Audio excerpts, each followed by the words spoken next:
Biciklistički klub Jednota jedan je od najmlađih klubova u Vojvodini, ali bez obzira na to, ovaj klub spada i u jedan od najuspešnijih biciklističkih klubova u pokrajini, ali i šire.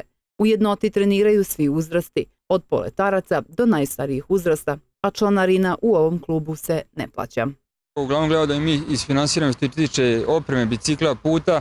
Baš kad je jako teška situacija, onda tražimo od dece za možda putarinu ili za gorivo. To je baš jednom u 6 mjeseci, s obzirom da smo sve bolji i da idemo veoma daleko na takmičenje po celoj Srbiji, da smo išli sad i u Rumuniju i u Hrvatsku, onda jednostavno iz tih budžetskih sredstava ne možemo baš sve da isfinansiramo. Jedini sponzor, da se tako izrazim, je opština Šid koji nam daje možda nedovoljna sredstva za sve to, s obzirom da imamo sve više dece i sve više afirmacije za žene i za invalide.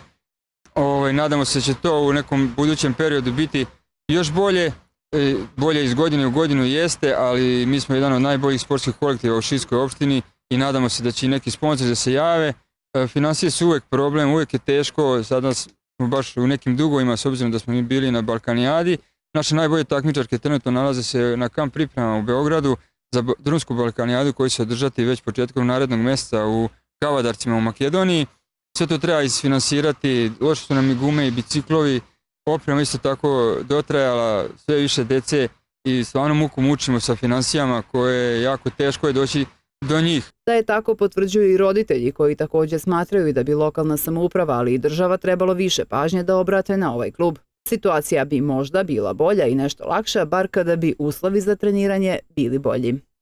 Bez obzira na ovakve uslove, deca i članovi Jednote sve češće beleže uspehe i nižu medalje i odličja. Mi imamo neke možda neadekvatne uslove na pomoćnim terenima fudbalskog kluba Jednota koje smo mi sami na svoju ruku sređivali. Par puta smo pisali neke projekte i u pokrajini i fondaciji Ana i Vlada Divac, oni nisu imali razumevanja za nas. Sredstva su otišli negde druge za neke rekreativne sportove, ipak mislim da su pogrešili, trebali dati sredstva nama jer mi ipak radimo sa decom i bezbednost dece je na prvom mestu. S obzirom da je ovo sport koji se odvija na asfaltiranim delovima u saobraćaju, a ako bi imali jedan takav poligon gde bi deca bila sigurna koliko bar zaštićena od saobraćaja, to bi nama mnogo značilo, ali vidjet ćemo, borimo se sami, za sad pomoći u tom smislu nema, ja se nadam da ćemo i to u budućnosti uspjeti da rešimo. Kako se ti zoveš? Sonja. Kaži mi koliko dugo, Sonja, treniraš? Da li si učestvovala na nekim takmičenjima i da li imaš neke nagrade? Pa da, prošle godine sam bila i prvak države u drumskom biciklizu, drugo mjesto sam bila. Kaži mi, Sonja, da li imaš neke planove za budućnost da učestvuješ u još nekim takmičenjima ili? Pa da, planiram da nastavim. Hvala ti, Sonja. Ćao, kaži mi kako se zoveš? Dunja Čobanović. Da li si ti, Dunja, učestvovala na nekim takmičenjima do sada? Koliko dugo treniraš? Jesam i treniram, sad će biti skoro godinu dana. A pa lepo. Kaži mi samo koliko, da li imaš osvojenih nagrada i kojeg se tipa? Pa imam. Ove godine sam na državnom prvenstvu bila prva u MTB-u i prva na drumu.